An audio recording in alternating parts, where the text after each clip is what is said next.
The number of the day is 2.9%. That's the headline from the CPI report today, meaning that prices went up 2.9% compared to this time last year. And it is the lowest inflation number we've seen in over 3 years since the pandemic. That's a big deal. And it's got President Biden with a little spring in his step. Has the U.S. beat inflation, Mr. President? Yes. I told you we're going to have a soft landing. We're going to have a soft landing. My policies are working. Start writing that way, okay? All right. So it's been a while since we heard from him. There was the president. But is he right? Has the U.S. beat inflation? Here to help us sort all of this out, NC State economics professor Mike Walden. Mike, we appreciate you being with us here as always. My pleasure. Thank you. Let's start with that percentage, that 2.9% number. Should we be celebrating this, or is it a little too early to pop the champagne? Well, I think it's too early to pop the champagne cork, but I want to make the point, and I think you were alluding to this, that we're never going to get to a situation consistently where prices are going down. In fact, that's a situation that we really don't want to get to, because normally when we have price deflation, we're in a bad place in the economy. We're in a recession or depression.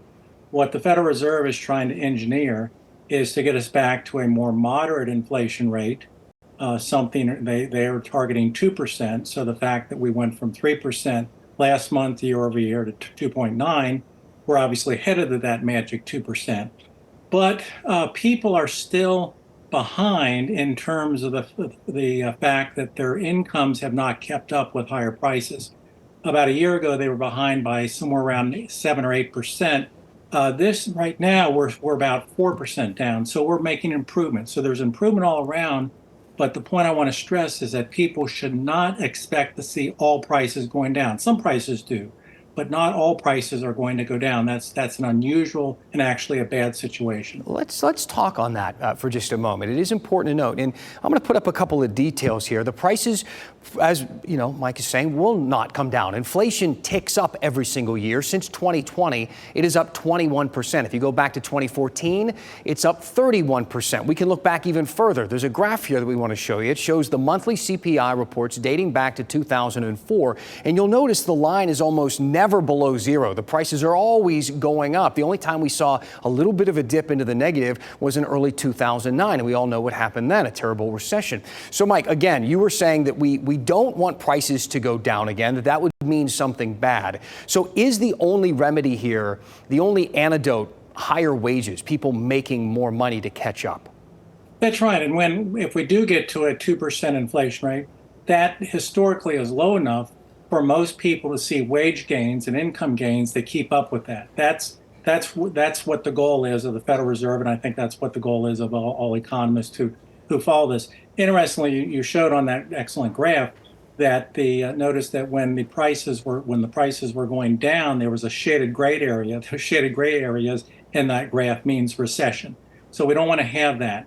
And I know this is hard for people to understand, but the reason prices aren't going to go down is right now everything is up. Wages especially are up, even though they haven't kept pace with inflation. So you're not going to expect businesses to go back to 2019 prices because people are not going to accept 2019 wages. So again, the goal here is to get the inflation rate, the gain in prices every month, low enough such that the average person can keep up in terms of higher earnings. One of the things that people are looking at is this CPI report could push the Fed to lower interest rates next month. That could be good for people looking to buy a house. It could be good for the stock market. But what does it mean for inflation? I do want to play a quick clip. This is what a Wake Tech business instructor told us recently. It's beneficial if you're a borrower and if you want to thinking of refinancing your home. If there's a rate cut, then you'll get better rates, and that will benefit you. Or if you need to get a new car and you need to borrow money for that, you'll probably get a better rate in the future if they cut rates. Where it hurts is whenever they cut rates, that means they printed money, and if they print money, that means that in the long run you will see more inflation. I know these things can get very, very complicated. They're not always that simple, but can you give us an idea of what he's talking about there? And could rate cuts mean that we'll just see more price hikes down the line and we'll constantly be chasing that carrot?